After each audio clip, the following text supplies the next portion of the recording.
అప్పుడెప్పుడో పడుకున్న Sydney లెవరా Sid wake up Sid అన్నారు. ఇప్పుడు తెలుగులో ఆల్రెడీ నుంచున్న రాహుల్ని స్టాండప్ రాహుల్ అన్నారు. నమస్కారం అండి, అందరికీ నమస్కారం. థై గ్యాప్ తెలుగు పాడ్కాస్ట్ కి నా పేరు బోగస్ నూగ్ అండ్ ప్రతిసారి నాతో పాటు ఉన్నట్టే being brood. Hey guys, what's up, welcome to the thigh gap podcast తెలుగులో. ఎలా ఉన్నారు? వావ్, బ్రూట్ మనకి ఎనర్జీ ఉండడానికి అసలు కారణమే లేదు. అస్సలు లేదు బోగస్. నువ్వు ఎందుకు ఎక్సైటెడ్ ఉన్నావో నాకు తెలీదు, నేను ఎందుకు ఎక్సైటెడ్ ఉన్నావు నీకు తెలీదు. నేను కూడా చాలా కన్ఫ్యూజ్డ్ ఉన్నా బ్రూట్. కానీ ఇదే కన్ఫ్యూజన్ వల్ల మనకు చప్పట్లు, తాళాలు, ఇంకా నవ్వులు వస్తాయంటావా?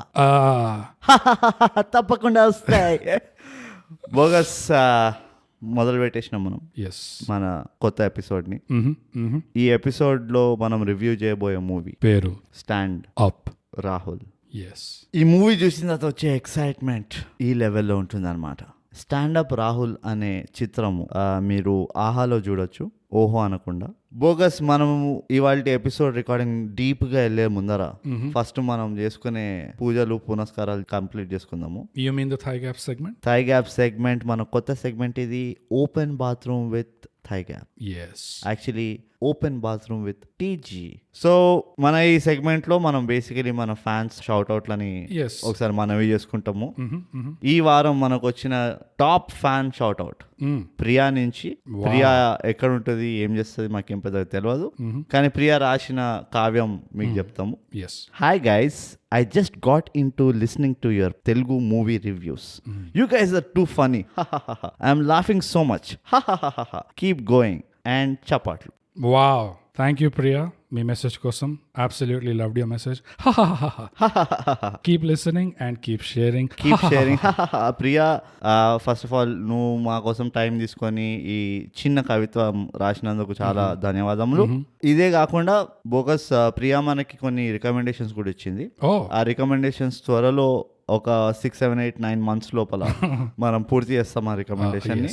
So Priya, keep listening, keep sharing and all the best. Take care. So bogus, ఈ మూవీ సారాంశం నువ్వు చెప్పేస్తే అదో పని అయిపోతుంది. ఎందుకంటే నేను చెప్పినాను అనుకో, నువ్వు నన్ను కొడతావు. అందుకనే ఈ మూవీ సారాంశం నువ్వే చెప్పే.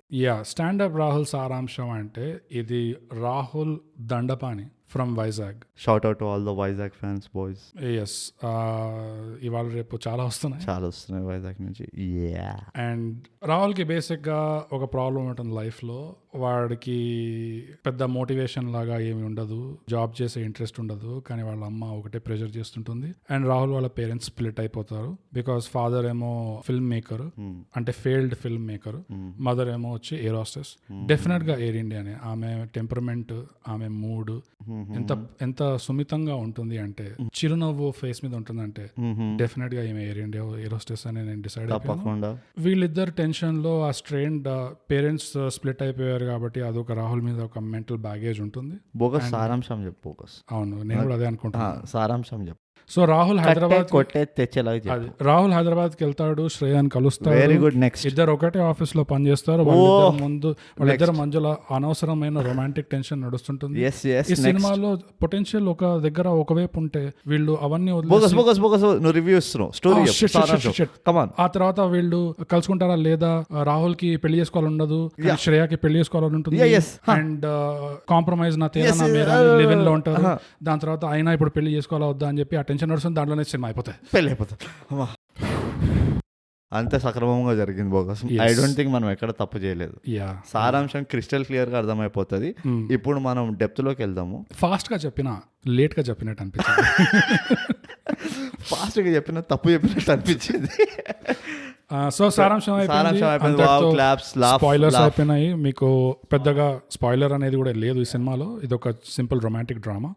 సో మీరు వినాలంటే వినొచ్చు, కానీ చూడాలంటే ఆహాలో చూసుకోవచ్చు. మీరు చూసి వినొచ్చు, విని చూడొచ్చు, మీ ఇష్టం వచ్చింది చేయొచ్చు, చూస్తూ వినొచ్చు. అది. So bogus, first of all మనం ఎప్పట్లాగా స్టోరీ గురించి వద్దాము. స్టోరీయా, నేను ఏమనుకుంటున్నా అంటే పాజిటివ్స్ చెప్తాం.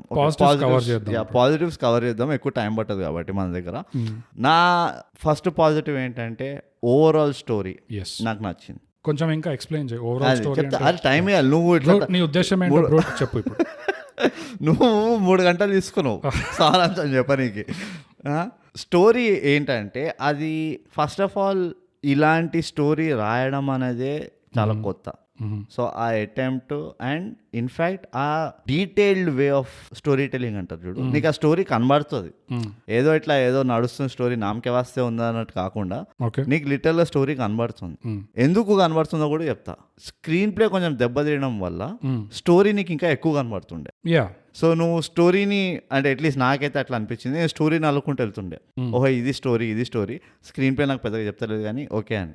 సో అది పెద్ద పాజిటివ్ అనిపించింది నాకైతే. ఓకే, అదే పాయింట్ మీద నేను కూడా కొంచెం వరకు 60-70% అగ్రీ అవుతా. స్టోరీలో నాకు పొటెన్షియల్ చాలా అనిపించింది, కానీ స్క్రీన్ ప్లే అదొక నెగటివ్, ఆ తర్వాత మాట్లాడుకుందాం. అది ఆబ్వియస్లీ దాని సో స్టోరీలో పొటెన్షియల్ అయితే ఉండే, యాక్చువల్లీ చాలా ఉండే. రైటర్స్ కి పెద్ద కూడోస్ ఇది, ఎందుకంటే కొంచెం మంచిగా థాట్ పెట్టి రాసిన స్టోరీ, ఏదో నామకే వాస్తే కాకుండా. క్యారెక్టరైజేషన్ లో ఒక లాజికల్ కన్సిస్టెన్సీ, ఇది ఒక చాలా పెద్ద రేరిటీ యాక్చువల్లీ. మన దగ్గర అంత ఫోకస్ పెట్టం క్యారెక్టర్ లాజికల్ బ్యాక్గ్రౌండ్ అంటే వాడి ప్రీవియస్ అంటే ఒక క్యారెక్టర్ ది ప్రీవియస్ లాజిక్ ఏదైతే ఉందో అదే లాజిక్ తో ఒక డెసిషన్ తీసుకోవడం అనేది చాలా తక్కువ ఇప్పుడు మన దగ్గర మన స్టోరీ రైటింగ్ లో. థైగ్యాపర్స్ కి ఉదాహరణ కోసం ఈ సినిమాలో రాహుల్ సినిమా స్టార్టింగ్ లో ఎంతైతే ఇరిటేటింగ్ గా టిపికల్ మిలేనియల్ లాగా ఎవరిదో పెళ్లి ఎవరిదో స్పెషల్ ఒకేజన్ చెడగొట్టడానికి అందరినీ రోస్ట్ చేస్తుంటాడు ఇట్లా ఫంక్షన్ లో చుట్టాలందరినీ. సో ఆ యాటిట్యూడ్ ఏదైతే ఉంటుందో, ఆ అటెన్షన్ సీకింగ్ యాటిట్యూడ్ ఏదైతే ఉంటుందో అది జనరల్ గా ఎవరికి ఉంటుందంటే చిన్నప్పుడు ఎవరికైతే కొంచెం నెగ్లెక్ట్ లేదా వాళ్ళ మీద ఎక్కువ అటెన్షన్ ఇవ్వలేదు అనుకో, నీలాగా ఇప్పుడు పేరెంట్స్ పెద్దగా పట్టించుకుని లేదు మా వాళ్ళు మస్తు పని చేసినారు ఇట్స్ డిఫరెంట్ రీజన్. సో ఎప్పుడైతే అటెన్షన్ తక్కువ అవుతుందో అప్పుడు పిల్లలు ఇట్లా అటెన్షన్ తెప్పించుకోవడానికి ఇట్లా డాన్సులు చేస్తారు, జోకర్ పనులు క్లౌన్ టైప్ యాక్ట్ చేస్తారు, సో దట్ జనాలు వాళ్ళ మీద అటెన్షన్ ఇవ్వాలని. సో చాలా మంది పర్ఫార్మర్స్ ఒక కామన్ థ్రెడ్ ఉంటుంది, వాళ్ళ చైల్డ్హుడ్ ఎట్లా ఉంటుందని అడిగితే వాళ్ళు ఇదే అంటారు. ఫర్ ఎగ్జాంపుల్ ఇప్పుడు రాహుల్ వాళ్ళ ఫాదర్ ప్రకాష్ రూమ్ లో ఫోటోలు అన్ని ఉంటాయి, అందులో ఒక జిమ్ పనికిరాని ఫోటో ఉంటుంది, కానీ అన్ని పనికిరాని ఫోటోలు ఉంటాయి. సారీ నువ్వు అది తర్వాత చెప్తాం, తర్వాత వెళ్దాం.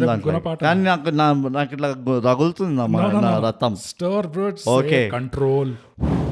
Okay okay okay. So Prakash room లో బేసిక్లీ చాలా మంది పర్సనాలిటీస్, లతా మంగేష్కర్, మొహమ్మద్ రఫీ, ఇంకా వాళ్ళు మూవీ చూస్తారు ముందు చెప్పు, రైట్. సో ఇట్లాంటి దాంట్లో జిమ్ క్యారీ కూడా ఒక ఫోటో ఉంటుంది. అవును, జిమ్ క్యారీ లైఫ్ యాక్చువల్ గా సేమ్ అదే ట్రాక్. చిన్నప్పుడు పేరెంట్స్ చాలా బిజీగా ఉండేవాళ్ళు, ఎందుకంటే పావర్టీలో వాళ్ళు 2 జాబ్స్ పని చేస్తూ వీడి మీద అటెన్షన్ పెట్టే ఛాన్స్ లేకుండా ఎక్కువ.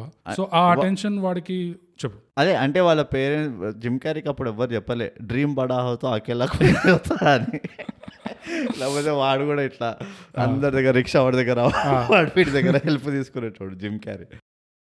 సో జిమ్ క్యారీ లైఫ్ లో కూడా లిటరల్ గా అదే జరుగుతుంది. వాడు ఆ టెన్షన్ కోసం ఆ పర్ఫార్మెన్స్ అదంతా స్టార్ట్ చేస్తాడు, అండ్ ఆ టాలెంట్ ఇంకా ఇంకా పెరిగి ఇంకా స్టాండప్ కామెడీలో పోయి యాక్టర్ గా ఇప్పుడు మల్టీమిలియనర్ ఇప్పుడు పెయింటింగ్ చేసుకుంటాడు. సో అంత పైసలు ఉన్నాయి, అది బాగా పైసలు వస్తే ఏం చేస్తారంటే పెయింటింగ్ చేస్తారు అన్నమాట. సో రాహుల్ది కూడా అదే ట్రాక్. సో రాహుల్ క్యారెక్టర్ లో కూడా వాళ్ళు రాసింది ఎలా రాశారు అంటే ఇదంతా ఇంక్లూడ్ చేశారు.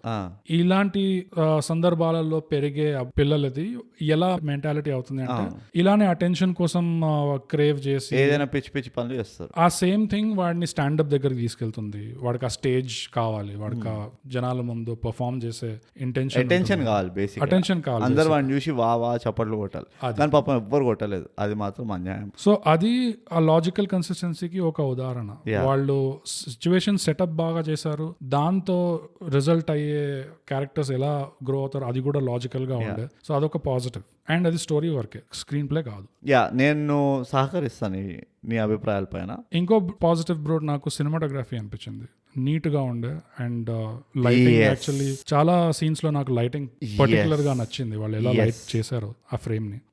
మన కామనాలిటీ, నీకు నాకున్న కామనాలిటీ అదొకటి ఏంటంటే క్లియర్ పిక్చర్ అంటాం చూడు, అంటే ఎక్కువ నాయిస్ ఉండకుండా, నాయిస్ అంటే చుక్కలు కాదు బట్ ఎక్కువ పెట్టేసి సామాన్లు దాన్ని అట్లా ఆర్టిఫిషియల్ గా తయారు చేసి అట్లా కాకుండా సింపుల్ గా అది. అండ్ ఐ థింక్ ఇది ఒక నామ్ అయిపోతుంది ఇప్పుడు వచ్చే సినిమాటోగ్రాఫర్లు ఎవరైతే ఉన్నారో, డిఓపీలు ఎవరైతే ఉన్నారో వాళ్ళకి ఈ సటిల్టీ అర్థమవుతుంది. ఓకే. ఎందుకంటే ఈ రీసెంట్ మూవీస్ లో స్కై ల్యాబ్ లో చూసుకున్నా లేకపోతే వేరే మూవీస్ లో చూసుకున్నా ఈవెన్ వరుడు కావాలి ఇన్ఫాక్ట్ ఆ పిక్చర్ క్లారిటీ అనేది అంటే క్లియర్ పిక్చర్ అనేది చాలా కనబడుతుంది. ఆ ఫ్రేమింగ్, ఆ aesthetics, photography rule of thirds అంటారు కదా, రూల్ ఆఫ్ మినిమలిస్ట్ ఫ్రేమింగ్ బాగుండేది. అదే అండ్ ఇది చాలా పెద్ద ఎంకరేజింగ్ పాయింట్ యాక్చువల్లీ. ఎందుకంటే ఒక కాన్ఫిడెన్స్ వస్తుంది బయట జనాలు ఉన్నారు ఎవరికైతే ఈ పర్టికులర్ ఆర్ట్ ఫామ్ అర్థమవుతుందో, అంటే ఎంత ఫ్రేమ్ ఉండాలి, ఎంత నీట్గా ఉండాలి, ప్లెజెంట్ గా ఎట్లా ఉండాలి, ఒక ఫ్రేమ్ ని ప్లెజెంట్ గా ఎట్లా చేయాలి. సో అదొక షిఫ్ట్ కనబడుతుంది. ఆ పాతకాలపు మన 90s మూవీ ఫ్రేమింగ్ కాకుండా మెల్లిగా కొంచెం మోడర్నైజ్ అవుతుంది, కొంచెం ఇంకా ఫిన్నెస్ వస్తుంది మన పిక్చర్ క్వాలిటీకి. అంటే ఒక క్యారెక్టర్ ఆర్క్ లో ఒక మంచి ఇంపార్టెంట్ పాయింట్, టెన్షన్ ఉన్న పాయింట్ ఉంటే నీ దృష్టి పక్కన ఉన్న టేబుల్ ఫ్యాన్ కి వెళ్ళింది అనుకో, అదే దరిద్రంగా ఉంటుంది. అంటే ఈ మూవీలో అట్లనే అయింది అనుకో, కానీ అది వీళ్ళ తప్పు కాదు. సో అదొక పాజిటివ్. ఇంకో పాజిటివ్ నాకు వచ్చేసి ఏంటంటే ముగ్గురు క్యారెక్టర్, బాస్ క్యారెక్టర్ వెన్నెల కిషోర్ చేసింది, ఫాదర్ క్యారెక్టర్ మురళీకృష్ణ చేసింది, అండ్ మన బామ క్యారెక్టర్ ఏదైతే రాహుల్ బామ లాగా చేసిందో, వీళ్ళు ముగ్గురు క్యారెక్టర్ వాజ్ హ్యూజ్ పాజిటివ్ అనిపించింది. వాళ్ళ యాక్టింగ్ లెవెల్ కానీ ఇప్పుడు మనం దీని గురించి డిస్కస్ చేసినాం. మురళీకృష్ణది జస్ట్ ఒక ఫాదరే కాకుండా ఆ మల్టిపుల్ లేయర్స్ ఏదైతే ఉంటానో బ్యూటిఫుల్ గా చూపించిండ్రు. అండ్ యాక్టింగ్ కూడా ఆయన అట్లా చేసిండు. ఆబ్వియస్లీ ఎక్కువ స్క్రీన్ టైం లేకపోయినా, అంత కమాండ్ లేకపోయినా సీన్ లో, దో ప్రతి సీన్ లో he was a second fiddle. అంటే డైరెక్ట్ ఒక ఏమంటారు ఆ పర్టికులర్ సీన్ ఓనర్ అంటారు చూడు, అట్లా కాకుండా ఓనర్ ఇంకెవరో ఉండే, వాళ్ళ పెళ్ళమ్మ ఉండే లేకపోతే కొడుకుండే ఎవరో ఒకళ్ళు ఉండే, అయినా కానీ he made his impact. Same నాకు వెన్నెల కిషోర్ దాంతో కూడా అనిపించింది. ఎక్కువ స్క్రీన్ టైం లేదు వెన్నెల కిషోర్ కి, కానీ చేసిన 3-4 సీన్స్ ఆ షేడ్స్ చూపించాడు చూడు. నేను ఉట్టి ఒక కూల్ బాసే కాదు, నాకు కూడా ట్రిక్స్ తెలుసు అన్నట్టు షేడ్స్ అయితే చూపించాడు, అది చాలా మంచిగా చేశాడు. అండ్ సేమ్ థింగ్ బామ దాంట్లో కూడా అదే ఆ లేయర్డ్ షేడ్స్ ఏవైతే ఉన్నాయి చూడు, ఆ గ్రాడ్యువల్ చేంజ్ ఏదైతే ఉందో అది యాజ్ యాక్టర్స్ వాళ్ళు చాలా బాగా డెలివర్ చేశారు అనిపించింది. ఏమో నాకు వెన్నెల కిషోర్ది రైటింగ్ లోనే మరీ ఎక్కువ స్లాప్స్టిక్ చేస్తారు ఆ క్యారెక్టర్ ని. నాకు దాంతో పెద్ద ప్రాబ్లం లేకుండే. నాకైతే ప్రాబ్లం ఉండదు, నీకు అన్నిటితో ప్రాబ్లం ఉంటుంది బోగస్. సో మురళీకృష్ణ అయితే I felt it was the best. ఇది తెలుగు పాడ్కాస్ట్, తెలుగులో మాట్లాడు. నేను ఎప్పుడు ఒక్క వర్డ్ ఇంగ్లీష్ లో కూడా, నేను ఇంగ్లీష్ లో కూడా మురళీకృష్ణది అందరికంటే నాకు యాక్టింగ్ ఫ్యాంటాస్టిక్. ఎందుకంటే నాకు తెలిసి ఇదివరకు నేను చూసిన వాటిలో అయితే ఇంత లేయర్డ్ క్యారెక్టర్ అయితే లేకుండే చేయడానికి. ఇది ఫస్ట్ టైం ఈ ఫాదర్ లో చాలా లేయర్స్ ఉండే, మళ్ళీ దాంట్లో కూడా అది కూడా ఇంకో పొటెన్షియల్. ఈ సినిమాలో పొటెన్షియల్ ఉంది, కానీ ఆ పొటెన్షియల్ ని పక్కన పెట్టి ఇంకేదో పని చేశారు. బట్ నెక్స్ట్ పాజిటివ్ ఏంటి ఇప్పటి వరకు నాకు వచ్చేవి ఇవే బోగస్. నాకు ఇంకో పాజిటివ్ ఏమనిపించింది అంటే ఆ స్టాండప్ సీన్ ని ఎలా అయితే వీళ్ళు కవర్ చేశారో. ఇప్పుడు దాకా ఈ ఇండస్ట్రీలో స్టాండప్ దగ్గరికి ఎట్లయితే వచ్చారో చాలా బ్రహ్మాండంగా వచ్చారు, వాళ్ళ అప్రోచ్లు వేరే లెవెల్లో ఉండే. ఇది అట్లీస్ట్ కంటెంపరీ హైదరాబాద్ లో ఉన్న స్టాండప్ కామిక్స్ కూడా ఇందులో ఇన్వాల్వ్డ్ ఉండి అదొక క్రెడిబిలిటీ లాగా వస్తుంది ఆ సీన్ కి. అంటే ఇప్పటివరకు స్టాండప్ కామెడీని కవర్ చేసిందే లేకుండే మూవీ, ఎక్కువ లేదు. సో జస్ట్ ఒక జలక్ ఉండే, జలక్ అనదు, మళ్ళీ పాత గాయాలు కానీ నువ్వు అన్నది నేను ఒప్పుకుంటా. ఫస్ట్ అటెంప్ట్ కి అయినా బికాస్ మూవీ అంతా ఆ పర్టికులర్ ఆర్ట్ ఫామ్ చుట్టూ ఉన్నది కదా, ఫస్ట్ అటెంప్ట్ కి అంటే ఒక బెంచ్ మార్క్ లాగా అయింది. వచ్చే వాళ్ళు కూడా సపోజ్ స్టాండప్ గురించి రేపు ఏమైనా వస్తున్నాయి అనుకో, సీన్ గానీ మూవీ గానీ, ఇది ఒక బెంచ్ మార్క్ లాగా అయిపోయింది అనిపిస్తుంది నాకైతే. ఇది కూడా కొంచెం బిటర్ స్వీట్ నాకు, ఎందుకంటే మళ్ళీ పొటెన్షియల్ చాలా ఉండే ఇక్కడ, చాలా పొటెన్షియల్ గురించి అయితే నువ్వు మాట్లాడకోయి, దాని గురించి మనము మన నేరాలు ఘోరాల్లో డిస్కస్ చేద్దాం. సో పాజిటివ్స్ గానే ఈ ఫస్ట్ టైం ఈ స్టాండప్ సీన్ దగ్గరకు వచ్చి అప్రోచ్ లో ఒక సిన్సియారిటీ ఉండే, ఉన్న స్టాండప్ కామిక్స్ ని కూడా ఇన్వాల్వ్ చేసి. రాహుల్ ఫస్ట్ టైం ఎప్పుడైతే ఓపెన్ మైక్ వెళ్తాడో అప్పుడు ఒక ఎస్టాబ్లిష్డ్ స్టాండప్ కమీడియన్ వీడికి ఏదైతే చెప్తాడో ఆ ఫిలాసఫీ, నీకు ఏడుపు గాని కన్నీళ్లు గాని ఈ పాయింట్ దాకా రాకపోతే నువ్వు ఎవరిని నవ్వించలేవు, ఎందుకంటే అక్కడే తిరుగుతుంది ఆర్ సంథింగ్. ఆ ఫిలాసఫీ ఏదైతే ఎక్స్ప్లెయిన్ చేస్తాడో నాకు సరిగ్గా గుర్తు రావట్లేదు, అది లెజిట్ ఉండే నాకైతే, అది సెన్సిబుల్ అనిపించింది. అండ్ అది రెలెవెంట్ కూడా స్టాండప్ కామిక్స్ నిన్ను అడిగితే చాలా వరకు ఒప్పుకుంటారు ఆ లాజిక్. అంటే అయితే ఒక రకంగా ఏంటంటే నొప్పి అలవాటు అయిపోతే ఇక ఏదైనా కానీ నీకు నొప్పి ఉండదు. సో అప్పుడు నువ్వు you can laugh at your own pain అన్నట్టు. టాలరెన్స్ పెరిగిపోతుంది. సో నీ నొప్పుల పైన నువ్వే నవ్వుకోగలవు. అది సెన్సిబుల్ అనిపించింది. అండ్ వాడు అడ్వైస్ చెప్పగానే సినిమా ఫ్యాషన్ లో రాహుల్ ఇన్స్పైర్ అయిపోయి అక్కడికక్కడే ఒక ఓపెన్ మైక్ చేసి అలా కూడా చేయకుండా ఆ అడ్వైస్ విన్నాడు.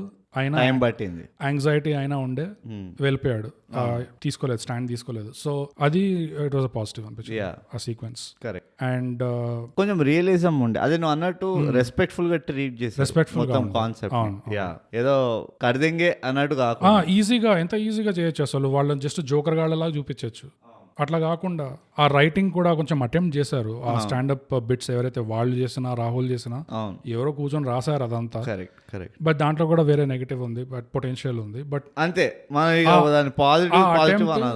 ఆ అటెంప్ట్ పాజిటివ్.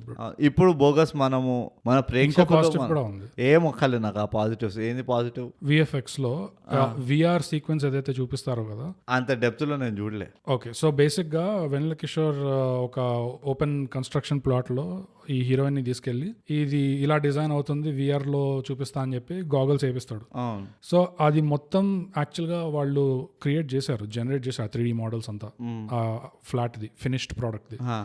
ఇది నేను లాస్ట్ రాధేశ్యామ్ లో చెప్పాను కదా, అట్లీస్ట్ డిఫరెంట్ డైరెక్షన్స్ లో పోతున్నారు ఈ విఎఫ్ఎక్స్ లో. ఇది చేయొచ్చు ఇది చేయొచ్చు అని, ఇది ఇంకో కొత్త యూసేజ్ చేశారు. నా పాయింట్ ఏంటంటే ఇట్స్ అ పాజిటివ్ అంతే. ఓకే సరే, మన ప్రేక్షకులు మన పాడ్కాస్ట్ ఎందుకు వింటారు చెప్పు బోగస్? నాకేం తెలుసు, మన నెగటివ్స్ అది తెలుసుంటే ఈ పాటికి మన నెగటివ్స్ కోసం వింటారు. ఎందుకంటే పాజిటివ్స్ ఎవడైనా మాట్లాడతారు. లేదు, పాజిటివ్స్ కూడా ఎవరు మాట్లాడరు, అందరు మాట్లాడతారు. అందుకనే థైగా పాడ్కాస్ట్ వింటారు. ఎందుకంటే నెగటివ్ అయినా పాజిటివ్ అయినా ఆచి తూచి కొల్చి హిసాబ్ కితాబ్ మనం రాసిస్తాం. అది. సో ఇప్పుడు మనము మన బాధలు చెప్పుకుందాం. ఇప్పుడు లెట్ us begin. ఒక స్టాండప్ కామెడీ బేస్డ్ మూవీలో కామెడీ ఎదురా comedy, that is the point. 3 పాటలు పెట్టినవు, అన్ని రొమాన్స్. తక్కువ అంచనేస్తున్నావు. నేను 3 చూసిన, ఫార్వర్డ్ చేసిన, ఇంకా ఎక్కువ ఉండే. ఓకే, 3 పాటలు అన్ని రొమాన్స్ ఉన్నాయి, కామెడీ ఎదురా. Where is the comedy? సరే ఓకే మూవీలో కామెడీ లేదు, కనీసం వాడు జోకులు చెప్పిండా? ఆ జోకులైనా కామెడీ ఎదురా. I want laughs, I demand. అక్కడ ఎక్కడ మిస్ అయింది అంటే పొటెన్షియల్, ఆ పాయింట్ నేను మిస్ అయింది, కిస్ అయింది కాదు బోగస్. ఏది వేర్ ఇస్ ద కామెడీ? నేను ఒప్పుకుంటున్నాను. రివ్యూ ఏం చేస్తున్నామంటే, మనం ఏం చెప్తున్నామంటే ఆ కామెడీ బిట్స్ ఏదైతే రాశారో అందరివి ఒకలాంటి ర్యాంట్ టైప్ మెటీరియల్ ఉండేది.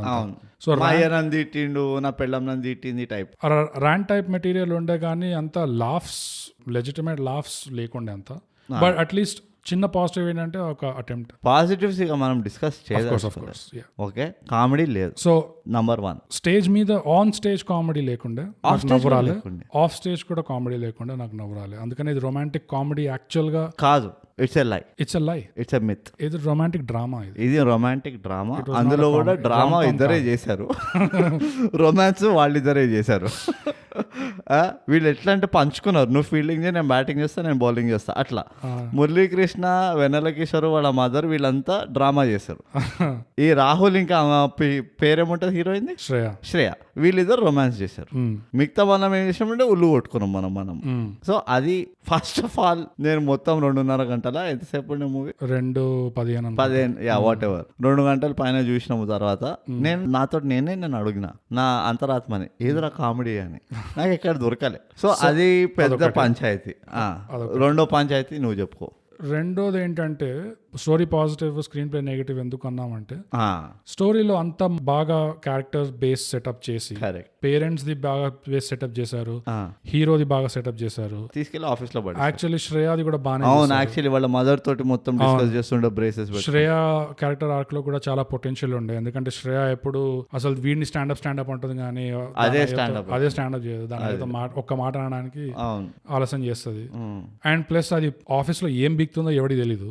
వీడైతే కనీసం అట్లీస్ట్ ల్యాప్టాప్ దగ్గర కూర్చొని పని చేస్తున్నాడని కనిపిస్తాడు. ఆమె ఏమో ఏందో అసలు. Like the great DJ Tillu says bogus, Mysore Pak లో ఎన్ని బొక్కలు ఉంటాయో దీని శ్రేయ క్యారెక్టర్ ఆర్క్ లో అన్ని బొక్కలు ఉన్నాయి. సో యా, నాకు ఎంతసేపు అది హైదరాబాద్కి వచ్చిందే వీడిని చూసి వీనితో ప్రేమలో వాడిని అన్నట్టు అనిపించింది. నాకు ఇన్ఫాక్ట్ భయం వచ్చింది. నాకు నేను చాలా టెన్షన్ అయినా. నేను దేని గురించో చెప్తా. వరుడు కావాలకు ఒక ఫ్లాష్ బ్యాక్ ఉంటుంది ఏమో, నేను టెన్షన్ అయినా. ఎప్పుడైతే నువ్వే కదా నన్ను స్కూల్లో ఏడిపించావన్నప్పుడు, ఓ నీ అమ్మాయి తిప్పి తిప్పి నేను అప్పటి నుంచే ట్రాక్ చేస్తున్నా, నువ్వు ఎక్కడెక్కడ కాలు పెట్టావో నేను చూసాను, నేను వైజాగ్ షిఫ్ట్ అయింది కూడా అందుకే, నేను హైదరాబాద్కి వచ్చింది కూడా అందుకే, నేను చాలా టెన్షన్ అయినా. నేను తట్టుకోలేకపోయినా బోగస్ ఆ టెన్షన్ తోటి. సో ఆ డ్రామా / థ్రిల్లర్ కూడా ఏమో అనుకున్నా నేను. అవును బతికించారు. సో ఎందుకు చేస్తుండ్రు ఇట్లా? పాపం అంత కష్టపడి ఆ యాక్టింగ్ చేస్తుంది పాప. ఇయర్ రాదండి కొంచెం జర స్కోప్ ఇయర్ జాలి చూపించే జర్రా. అరే కానీ యా బేసిక్ గా కాఫీ ఇస్తుంది, ఫ్యాన్ దుడిపిస్తుంది, ఏమేమో చేస్తుంది.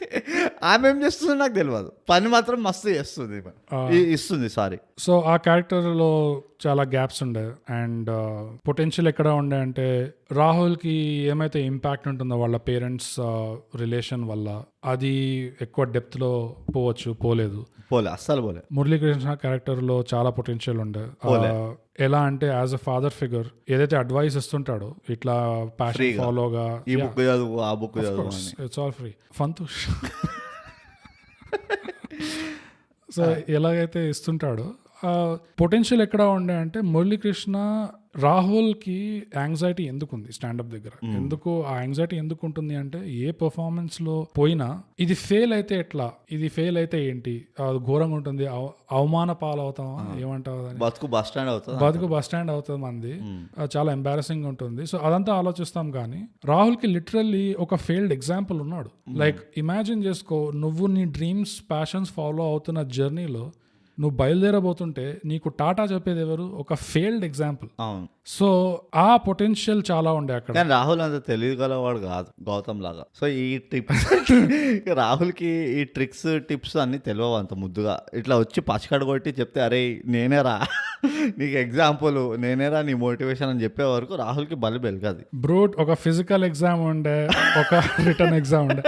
రిటర్న్ ఎగ్జామ్ వాడు ఫెయిల్ అయ్యాడు బ్రూట్. ఎనీవేస్, సో నాకు పెద్ద ప్రాబ్లం లేదు. నో యాజ్ అ ఫాదర్ గా చాలా దానికి యూజ్ చేసే పొటెన్షియల్ ఉండే. మురళీకృష్ణ ఇచ్చే అడ్వైస్ లో నువ్వు ప్యాషన్ ఫాలోగా అదంతా చెప్తున్నాడు, కానీ మరీ రోజీ పిక్చరే పెయింట్ చేస్తున్నాడు అక్కడ. లిటరల్ గా వెన్ ఈయన అన్ని కాపురం బస్ స్టాండ్ అయింది, అందరితో రిలేషన్లు గలీజ్ వర్డ్స్ వచ్చినాయి కదా. సెన్సర్ చేయొద్దు అంటే పేట్రియాన్ మీకు కావాలా? పేట్రియాన్ స్టార్ట్ చేయాలో చెప్పండి. సెన్సార్ లేకుండా అసలు లాంగ్వేజ్ లో చెప్తాం. వడ్డారు బాస్తే నల్లకుంటా ఇడ. సో అక్కడ పొటెన్షియల్ చాలా ఉండే. ఫాదర్ దగ్గర స్క్రీన్ ప్లేలో అక్కడ దెబ్బతినింది స్క్రీన్. నేను అదే అంటున్నా. పాయింట్ ఏంటంటే, ఒక మనిషి తయారుగా, it takes a team, it takes a town to build, ఏదో అంటారు కదా, it takes an island, it takes a village, it takes a village to build a dream, ఏదో అంటారు కదా, టు రేజ్ అ చైల్డ్, అది ఏదో ఒకటి. సో ఎగ్జాక్ట్లీ ఇదే కేసు కదా. ఇన్ని రోడ్కి వదిలేసిండు బేసికలీ, వీడి ఇష్టం వచ్చింది వాడు చేసుకుంటున్నాడు. నా పాయింట్ ఏంటంటే, వీడి గ్రోత్ లో వీడు ఫైనలీ ఆ పొటెన్షియల్ రియలైజ్ అయ్యే స్టేజ్ కి వచ్చాడంటే ఎంతమంది కాంట్రిబ్యూషన్ ఉందో చూపించాలి. అట్లీస్ట్ నాకు ఆ స్టోరీ లైన్ అది అర్థం అవుతుంది నాకు. సేయింగ్ దట్ వాళ్ళ ఫాదర్ కాంట్రిబ్యూషన్ ఇంత ఉండే, ఎందుకంటే వీళ్ళ ఫాదర్ జర కొంచెం పాజిటివ్ గా పుష్ ఇస్తున్నాడు, వీళ్ళ మదర్ కాంట్రిబ్యూషన్ ఇట్లా ఉండే, వీడి దోస్తుల కాంట్రిబ్యూషన్ అట్లుండే, ఆ హీరోయిన్ కాంట్రిబ్యూషన్ ఇట్లుండే. సో ఏదో ఒకడు ఇప్పుడు వెన్నెల కిషోర్ క్యారెక్టర్ కూడా వీళ్ళలాంటి వాళ్ళు ఉంటారు, ఇది నా లైఫ్ లెసన్ అన్నట్టు వాడు తీసుకోవాలి. రైట్? అసలు ఆ ప్రాజెక్ట్ ఏమైంది? I want results. నాకు ఆ ప్రాజెక్ట్ ఏమైందో తెలియదు. ఆ 2 వారాల్లో ప్రాజెక్ట్ కంప్లీట్ చేస్తే చూస్తా అప్పుడు అన్నాడు వెన్నెల కిషోర్. అంతే. అక్కడ తర్వాత వెన్నెల కిషోర్ గాయపడిండు. ఆ పిల్లొచ్చి వీడికి ఏమో స్పీచ్లు ఇస్తుంది, నీ స్టాండప్ వల్లనే నేను పెళ్లి చేసుకున్నాను, ఇవాళ పిల్లలు నాకు తాగిపోతుంది స్పీచ్ ఇస్తుంది. Where is the project? అసలు ప్రాజెక్ట్ పైన ఎవరికి పట్టింపు లేదు. As a responsibility corporate employees bogus, మనం ప్రాజెక్ట్ ఇంపార్టెంట్ అక్కడ, మనం డెడ్ లైన్స్ వస్తాయి, ఉద్యోగం ఊడిపోతుంది అసలు. దాన్ని మళ్ళీ అట్లానే వదిలేశారు అట్లా రోడ్డు మీద. ఇక్కడ వేర్ ఇస్ ద ప్రాజెక్ట్? అది ఇంకో హోల్, అది పెద్ద hole, screen play, it's a big hole, చాలా పెద్ద బొక్క అది. ఇంకా ఇట్లా ఎవ్రీ ఎందుకు పడుతుంది లవ్ లో వీడితోటి హీరోయిన్? అన్నిటికంటే పెద్ద ప్రాబ్లం ఏంటంటే క్యారెక్టర్ దగ్గర ఇంత పొటెన్షియల్ ఉండి కూడా లవ్ స్టోరీ మీద ఫోకస్. నేను బోగస్, నువ్వు కూడా నాతో అంగీకరిస్తున్నావు కానీ దాన్ని ఇంకోటి ఏమంటారు తెలియదు. ఈ ప్లెడ్జ్ ని నేను మొత్తుకుంటున్నాను, నేను ఎత్తి కొట్టుకుంటా, బతిమిలాడుకుంటా. స్టాప్ చేసేసేయండి మీరు రొమాంటిక్ యాంగిల్స్, స్టాప్ చేసేసేయండి ప్లీజ్. మా వల్ల అవుతలేదు, మాకు రొమాన్స్ లో అవసరం లేదు ఇక్కడ. ఇప్పుడు రొమాన్స్ మోటివేట్ చేయాల్సిన అవసరం కూడా లేదు పబ్లిక్ కి. పిల్లలు ఊకే పోతున్నారు సినిమా థియేటర్లకి, ఆడికి ఈడికి.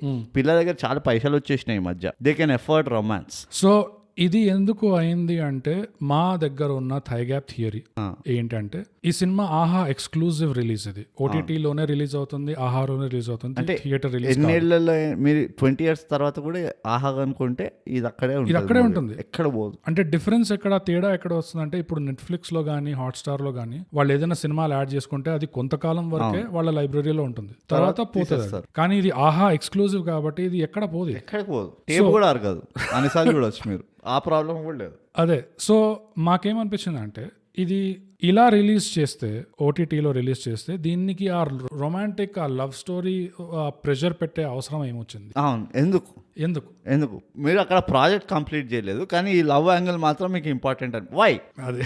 వై?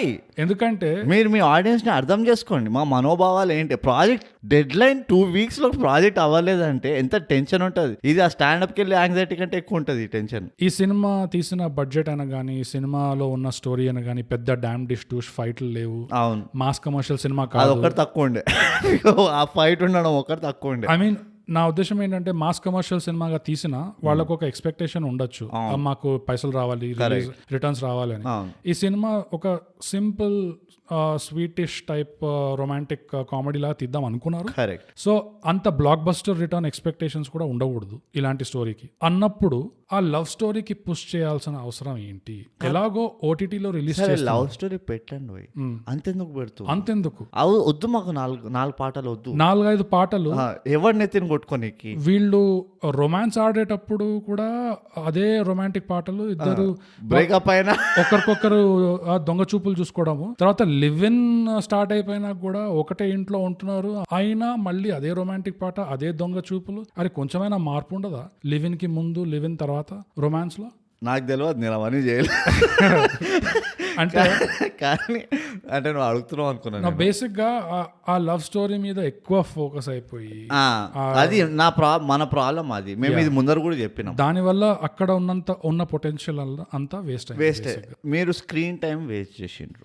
అండ్ ఇది మనం ముందర కూడా మొత్తుకున్నాం, ఏంది ఏదో మూవీలో మొత్తుకున్నాం. ఎందుకు అవసరం లేదు రొమాంటిక్ యాంగిల్ అంటే. కొన్ని మూవీస్ కి, ఎస్పెషల్లీ ఇప్పుడు వచ్చే మూవీస్ కి, ఆ ఆటో డ్రైవర్ పాటలు వద్దు మాకు, కళ్ళల్లోనే కళ్ళు పెట్టి అవన్నీ అలాంటివి వద్దు మాకు. సో నా పాయింట్ ఏంటంటే, ఆ రొమాంటిక్ యాంగిల్ సరే నీకు అంతగా చూపించుకునేది ఉందంటే, 10 నిమిషాలు చూసేస్తాం, ఫార్వర్డ్ చేసుకుంటాం. ఎందుకంటే ఓటీటీలో ఆప్షన్ ఉంటుంది. 10 నిమిషాలు అయిపోయిన తర్వాత, అరే వీడి స్ట్రగుల్ చూపి మాకు, ఇంకా లేకపోతే వీడి గ్రోత్ చూపి, ఆ ప్రాజెక్ట్ కంప్లీషన్ చూపి. నాకు ఇట్స్ వెరీ ఇంపార్టెంట్ బోకస్ ఆ ప్రాజెక్ట్ కంప్లీట్ అవ్వాలి, వాడు ఉద్యోగం పోతుంది. సో అసలైన థైగా థియరీ ఏంటి అంటే, మాకేమనిపిస్తుంది, ఈ ఫిల్మ్ మేకర్స్ ఫినిష్ ప్రోడక్ట్ చూస్తే సినిమాటోగ్రఫీకి ఎంతైతే ఫోకస్ చేశారు, కరెక్ట్, ఇంకా స్టోరీలో ఎంతైతే పొటెన్షియల్ ఉందో, స్టాండప్ ఎలా అయితే అప్రోచ్ చేశారు, బ్రాండింగ్ బాగా చేశారు. ఈ సినిమాలో నాకు తెలిసి బెస్ట్ పాట ఎండ్ టైటిల్ క్రెడిట్స్ లో వాడారు, అది సినిమాలో వాడలేదు, అసలు ముందర పెట్టాల్సి. అదే, అది కూడా ఈ సినిమా థీమ్ మీద స్పెసిఫిక్లీ ఈ సినిమా కోసమే కంపోజ్ చేశారు బేసిక్ గా. సో ఇలాంటివి చేసినప్పుడు మా థియరీ ఏంటి అంటే, మేబీ ఈ ప్రెషర్ ఓటీటీ సైడ్ నుంచి వచ్చి ఉంటుంది, ఇట్లా మీరు ఈ స్టోరీని లవ్ స్టోరీగా ఫోకస్ ఎక్కువ మార్చండి అని చెప్పి, more love, more romance, more love, ఇట్లా ఒక ఫీడ్బ్యాక్ వచ్చి ఉంటుంది, లేకపోతే ఒక నోట్ వచ్చి ఉంటుంది. ఇది ఎందుకు వస్తుంది ఇట్లా అంటే, ఈ ఓటీటీ తరఫు నుంచి ఏదైతే చూస్తున్నారో ఈ సినిమాలని, ఎవరైతే ఈ ఫీడ్బ్యాక్ ఇస్తున్నారో, మేబీ వాళ్ళకి ఇది ఇంకా కొత్త కాబట్టి థియేటర్ రిలీజ్ లో ఏదైతే ఫండా ఉంటుందో సక్సెస్ కి ఫార్ములా, అదే ఫార్ములా ఇక్కడ కూడా దింపాలని చూస్తున్నారు. పని చేయదు అట్లా. కానీ పని చేయదు. మేము ఫార్వర్డ్ చేసుకోగలం మూవీని. మీరు 3/4 మూవీ రొమాన్స్ పెట్టిందంటే మేము మూవీ 3/4 మూవీ ఫార్వర్డ్ చేస్తున్నాం ఇక్కడ. అదే ఇది మీరు అర్థం చేసుకోండి. ఓటీటీలో ఒక ఇంపార్టెంట్ ఫంక్షన్ ఉంటుంది, ఫార్వర్డ్ ఫంక్షన్ అని. దానివల్ల చాలా మటుకు మూవీ మిస్ అవ్వచ్చు మేము. థియేటర్లో మనం మళ్ళీ వెళ్ళాము కాబట్టి థియేటర్లో ఆ ఫస్ట్ టైం ఇంపాక్ట్, మనకు ఆ ఫస్ట్ టైం వాచ్ ఎఫెక్ట్ ఎక్కువ ఉంటే చాలు. కరెక్ట్. సో నీకు సక్సెస్ వస్తాయి, నీకు రిటర్న్స్ వస్తాయి, పైసలు వస్తాయి. ఓటీటీలో నువ్వు మళ్ళీ చూడొచ్చు, రీవాచబిలిటీ ఎక్కువ. సో ఓటీటీలో స్ట్రాటజీ రీవాచబిలిటీ వైపు ఉండాలి. సో రీవాచబిలిటీ అంటే ఇప్పుడు ఈ స్టోరీలో ఎంతైతే పొటెన్షియల్ ఉందో ఆ పొటెన్షియల్ నే వాళ్ళు సీరియస్ గా తీసుకొని దాన్నే ట్రీట్ చేస్తుంటే ఈ లవ్ స్టోరీ మీద ఫోకస్ పెట్టకుండా కరెక్ట్ జనాలు మళ్ళీ చూసేవాళ్ళేమో ఈ సినిమా. అబ్సల్యూట్లీ మళ్ళీ చూడడమే కాదు, ఫస్ట్ థై గ్యాప్ కి నచ్చేది. ఒక్కసారి థై గ్యాప్ కి నచ్చిందంటే just look at DJ Tillu అట్లా అయిపోతుంది మీది పరిస్థితి. సో ఎనీవేస్ అది మా బాధలు. నాకైతే ఇవి మేజర్ సెట్ బ్యాక్స్ అని. అన్నిటికంటే పెద్ద సెట్ బ్యాక్ అదే రొమాన్స్ యాంగిల్ మీద ప్రెషర్ అస్సలు అవసరం లేకుండే. అది ఫిల్మ్ మేకర్స్ నుంచి వచ్చిందా లేకపోతే ఓటీటీ నుంచి ఆ ప్రెషర్ వచ్చిందా మాకు తెలియదు. కానీ ఇది మా థియరీ. ఇండస్ట్రీలో ఎవరైనా ఉన్న వాళ్ళు వింటుంటే మాకు రాసి చెప్పొచ్చు mindthegap@gmail.com. మేము ఎవరికి చెప్పాం, మీరు చెప్పినారు. లేదా _thigap ఇన్స్టాగ్రామ్ లో, లేదా @thigap ట్విట్టర్ లో. సో మీరు మాకు రాసి చెప్పొచ్చు, మీ పేర్లు చెప్పాము. కానీ మా క్వశ్చన్ ఏంటంటే ఓటీటీ సైడ్ నుంచి మీకు ఈ రొమాన్స్ యాంగిల్ ఎందుకుంది, ఈ ప్రెషర్ ఇంకా పడుతుందా ఈ రొమాన్స్ యాంగిల్ పెట్టమని. ఇది థియేటర్ రిలీజ్ కానప్పుడు థియేటర్ ఫార్ములా ఎందుకు వాడుతున్నారు ఇక్కడ, అది మాకు అర్థం కావట్లేదు. ఎస్ వావ్, చాలా డిస్కస్ చేసినాం బోగస్ ఈ మూవీలో. ఇంత డిస్కస్ చేస్తామని నేను ఆనెస్ట్గా ఎక్స్పెక్ట్ చేయలేదు. నేను అసలు ఎక్స్పెక్ట్ చేయలేదు. ఎందుకంటే ఆఫ్టర్ కిలాడీస్ ఎక్స్ట్రాడినరీ ఎపిసోడ్ నో ఛాన్స్ అనుకున్నా. కానీ ఇప్పుడు ఇంకో నెగటివ్ ఉంది, నేను చెప్పలేకపోతే నాకు నిద్ర పట్టదు ఈరోజు. నాకు తెలుసు నువ్వు ఏ నెగటివ్ చెప్పబోతున్నావో, కానీ దాన్ని గుణపాఠంగా చెప్పు. నో ఇది గుణపాఠం కాదు. మనం అన్నట్టే ఆ రొమాన్స్ మీద ఎక్కువ ఫోకస్ పెట్టారు కాబట్టి ఇప్పుడు వీళ్ళిద్దరి మధ్యలో, రాహుల్ కి శ్రేయాకి మధ్యలో టెన్షన్ క్రియేట్ చేయాలి. టెన్షన్ ఎట్లా క్రియేట్ చేయాలి, లాజికల్ గా క్రియేట్ అవ్వట్లేదు. సో ఏమవుతుంది, శ్రేయ ఈ మహాన్ భావరాలు,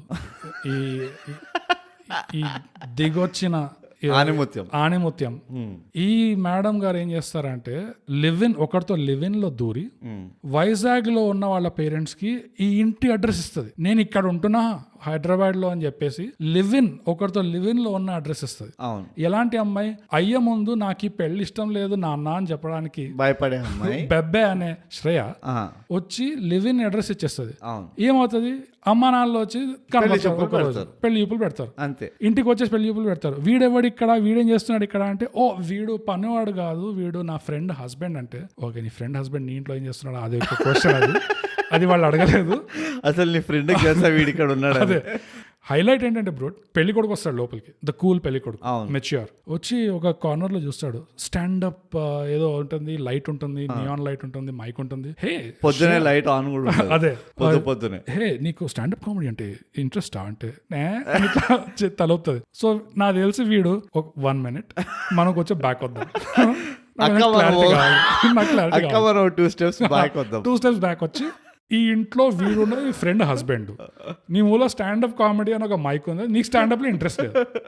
ఈ గోడ మీద ఏమో ఫ్రేమ్లు ఫోటోలు ఉన్నాయి, మీరిద్దరు కొండల మధ్యలో రొమాన్స్ ఆడుతున్నారు. ఇక్కడ ఏం జరుగుతుంది, ఇంత కళ్ళ ముందు ఉన్నా బ్రూట్ అసలు ఎవరు ఒక్క క్వశ్చన్ అడగలేదు. పెళ్లి చూపులు అట్లా చేసుకున్నారు ఎందుకంటే గుడ్డి నమ్మకం ఉన్నది పాప పైన. ఇంకో హైలైట్ ఏంటి తెలుసు, దాని తర్వాత ఈ పెళ్లి కొడుకు వచ్చి వాడి మెచ్యూరిటీ తోటి శ్రేయ నీకు ఈ పెళ్ళి అంటే ఇష్టం లేకపోతే చెప్పేసి అని అందరి ముందు మామూలుగా ఏం చేస్తారు. కానీ వాడు కరెక్ట్ చేసిండు, నేను వాడిని సపోర్ట్ చేయొచ్చు. ఎందుకంటే వాడికి అర్థమైపోయింది ఈ పిల్లతోటి ఎక్కడ అడిగినా కానీ పని జరగట్లేదు, వన్స్ అండ్ ఫర్ ఆల్ ఇక్కడే ఫైనలైజ్ చేసి పడేద్దాం in front of the audience and witness అన్నాడు. Correct, it is absolutely right. నేను ఉంటే కూడా అదే పని చేస్తుండే. కానీ కొట్టాల్సింది ఎవరు, మనం అక్కడ వెళ్ళి మాట్లాడదామని చెప్తారు. కానీ వీడు అట్లా అడిగేస్తాడు, అది కూడా చూడు 2-3 ప్రాబ్లమ్స్ ఉండేనేమో. ఆ ఇంటికి బాల్కనీ లేకుండే, ఉన్నా కానీ కెమెరా సెట్ చేయడానికి ప్లేస్ లేకుండా చాలా ఇష్యూస్ ఉండే ప్రొడక్షన్ వాల్యూ నుంచి. నువ్వు ఇవన్నీ నీకు అర్థం కాకుండా ఓ అని మాట్లాడేస్తావు. నువ్వు ఏం బాల్కనీ లేదంటున్నావు, ఇది దుర్గం చెరువుకి అవుట్లుక్ ఒక పెద్ద టెరెస్ లెవెల్. మంచి పాయింట్ చెప్పి అసలు ఇండస్ట్రీలో వీళ్ళకి ఈ లేక్ సైడ్ వ్యూ ఇల్లులు, అది కూడా హైదరాబాద్ ఇట్లా ఉన్న ఒక్క లేక్కే ఎన్ని ఇల్లు తీస్తారంటే ఇల్లు. ప్లీజ్ మీకు ఇట్లాంటి లొకేషన్స్ అయినా తెలిస్తే మాకు చెప్పండి. మేము నాకు రెంటల్ బోగస్ ఎప్పటి నుంచో ఇల్లు వెతుక్కుంటున్నాం. mindthegap@gmail.com అక్కడ మీరు లింక్స్ పంపించండి. లొకేషన్ స్కౌట్స్ కాల్స్ వస్తే మీరు డిపాజిట్ కూడా కట్టి రెడీ కూడా పెట్టచ్చు. మాకేం అభ్యంతరం లేదు. మీ టేస్ట్ల పైన మేము చాలా నమ్మకం ఉన్నాయి. నేను కూడా బ్రిడ్జ్ పక్కన ఉంటా. నేను కూడా బ్రిడ్జ్ ని ప్రతి ఒక్కసారి నా లైఫ్ అంతా బ్రిడ్జ్ మీద సెల్ఫీలు తీస్తూనే సాగుతాను. సో ఈ సినిమాలో చేసినట్టు. సో ఆ సీన్ లో మెయిన్ పాయింట్కి వచ్చిన, నీకు ప్రాబ్లం ఉందా ఈ పెళ్లితో అంటే చెప్పేసే ఏం పర్వాలేదు అంటే నోరెత్తదు. కానీ అక్కడ శ్రేయకి మండుతుంది.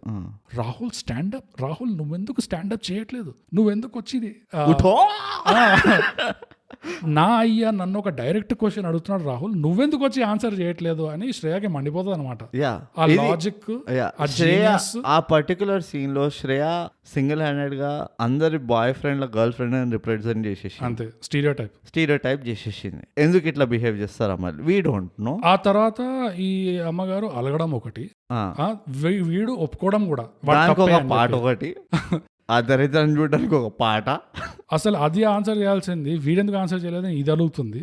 అసలు ఈ సినిమా పేరు స్టాండప్ రాహుల్ కాదు, షటప్ శ్రేయ కూడా కాదు, సంబడి స్మాక్ దిస్ శ్రేయ లేదా say ah Shreya, open your mouth Shreya, say ah Johnny Shreya what papa. So ఈ ఆల్టర్నేట్ టైటిల్స్ మీరు వాడచ్చు. ఈ సీక్వెల్ గా మీరు ప్లాన్ చేస్తున్నారు. అక్కడ కూడా టైటిల్ లో కూడా పొటెన్షియల్ ఉండే. But it's okay, but title was pretty fine. Somebody smack this Shreya నా ఫేవరెట్. నాదైతే శ్రేయ వాట్ పాపా. తర్వాత కింద ట్యాగ్ లైన్ హాహా. ఓకే, సో ఎనీవేస్ ఇప్పుడు మనము మన థర్డ్ సెగ్మెంట్కి వచ్చేద్దాం, గుణపాఠాలు. ఎవరికైతే ఇది థర్డ్ సెగ్మెంట్ ఎందుకో అని క్వశ్చన్ ఉంటే కనుక మళ్ళీ స్టార్టింగ్కి వెళ్ళి వినండి, మీకు అర్థమవుతుంది ఎన్ని సెగ్మెంట్స్ ఉన్నాయో. నీ గుణపాఠం ఏంటి? నా గుణపాఠం ఒకటే ఉన్నది. ఈ రాహుల్ గారికి మన తెలుగు మూవీ చరిత్ర హిస్టరీ తెలియదు. బ్యాచులర్ అనే మూవీలో, మోస్ట్ ఎలిజిబుల్ బ్యాచులర్ అనే మూవీలో పూజా హెగ్డే ఇదే ప్రొఫెషన్ తీసుకుని సక్సెస్ అయింది. వీడి మొత్తం మూవీ తీసే బదులు ఒక సింపుల్ ట్రిక్ తీసుంటే సగం మూవీలో వాడు సక్సెస్ అయిపోయేటోడు. ఏంది ఆ ట్రిక్ అంటే అసలు చూసి ప్యాంట్ పైన హహహా అని రాసేసుకోవడం, అంతే అయిపోయింది. దీనికో నువ్వు యాంగ్జైటీ షేక్ అయ్యి అనుకుంటూ పోయి అంతా ఇట్స్ నాన్ సెన్స్. ఇది నా గుణపాఠం. మీరు ఎప్పుడైనా ఏదైనా ప్రొఫెషన్ తీసుకోబోతున్నారంటే మీరు తప్పకుండా తెలుగు సినిమాలు చూడండి, అన్ని ప్రొఫెషన్లు కవర్ చేసినారు నాకు తెలిసి. సో అది నా గుణపాఠం. ఇప్పుడు మురళీకృష్ణ ఇంట్లో కూడా చూడు, గోడలంతా ఫిల్మ్ మేకర్, సినిమా ఫిల్మ్ అని ఇట్లా బరికేస్తాడు. అవును, అట్లా ఉండాలి. డైలాగులు వేస్ట్ చేయొద్దు. గజనీ లాగా బాడీ మీద రాసుకోవాలి, వేసుకొని తిరగాలి ఊరంతా. అదే నా గుణపాఠం. రాహుల్ నేర్చుకోలే, he didn't learn from other success. దీనికి రిలేటెడ్ గుణపాఠం ఏంటంటే అందుకనే మీరు థై గ్యాప్ పాడ్కాస్ట్ వినాలి. ఎందుకంటే రాహుల్ గానీ మోస్ట్ ఎలిజిబుల్ బ్యాచులర్ రివ్యూ వినుంటే ఈ పాయింట్ మిస్ అయ్యాడు. అసలు ఈ మూవీ తీసేటోడే కాదు, స్ట్రైట్ అవే సక్సెస్ అయిపోయాడు Rahul. Post they lived happily ever after తర్వాత ఏం జరిగిందో అది ఉంటుండే ఈ మూవీ అంతా. సిట్ డౌన్ రాహుల్ ఏదో ఉంటుండే కాదు, అప్పటికి కూడా అదే ఉంటుండే, స్మాక్ శ్రేయ. సో నీ గుణపాఠం చెప్పు బోగస్.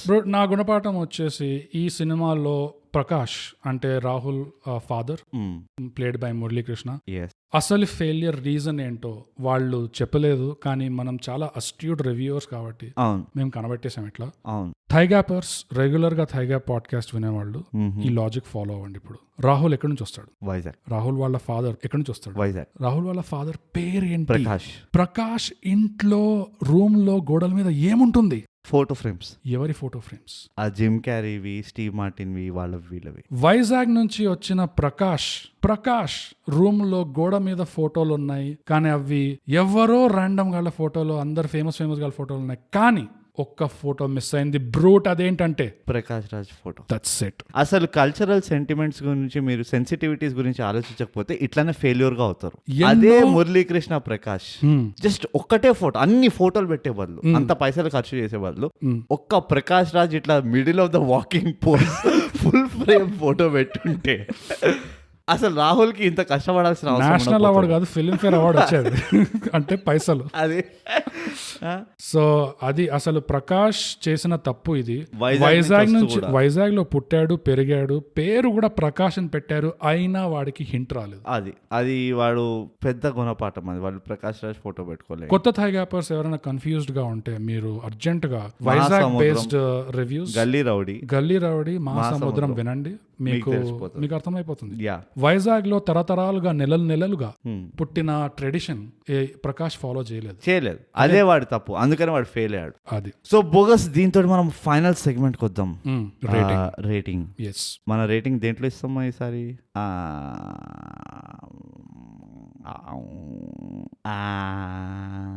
నవ్వుల్లో ఇద్దామా? హీరోయిన్ కి ఏదో కనెక్టెడ్ ఉండాలి. కాఫీ కప్పులో ఇద్దామా? ఊకే కాఫీ కప్పులు తీసుకొని వస్తుంటది కదా. సరే, మాడిపోయిన కాఫీ కప్పులు మన రేటింగ్ ఈసారి. బోగస్ చెప్పండి, ఎన్ని రేటింగ్స్ ఇస్తాం? 5. ఒక రొమాంటిక్ డ్రామా 5 అంటే డీసెంట్, చూడొచ్చు, one time watch. Slightly lower then average. నేను కూడా ఐ థింక్ 5 ఇస్తా దీనికి. రొమాంటిక్ డ్రామా 5 మాడిపోయిన కాఫీ కప్పులు ఇస్తా నేను. మిగతా 5 మాడిపోయిన కాఫీ కప్పులు మనం మళ్ళీ వాషింగ్ వేసేద్దాం. కానీ చెప్పిన పాజిటివ్స్ ఇంకా ఉన్నాయి, చాలా ఉన్నాయి. సో అందుకని 50-50. అండ్ అదే మేము రేటింగ్ దేనికి ఇస్తాం, ఎట్లా ఇస్తామంటే మా సొంత థై గ్యాప్ ఆర్ అని ఒక ఎపిసోడ్ ఉన్నది, మీరు పోయేదాన్ని వినొచ్చు, మీకు అంతా అర్థమైపోతుంది. సో ఇంకా మేము టైం వేస్ట్ చేయకుండా మిమ్మల్ని నవ్విచ్చే టైం అయిపోయింది. మీరు ఇప్పుడు బాధపడచ్చు, మీ లైఫ్ కి వెనకాల వెళ్ళిపోవచ్చు. సో బ్రూట్, ప్రతిసారి మనం చెప్పుకున్న విషయం ఏంటంటే థై గ్యాప్ పాడ్కాస్ట్ తెలుగులో చేయండి, సబ్స్క్రైబ్ చేయండి, షేర్. ఈ మూవీ చూస్తూ నవ్వకండి కానీ.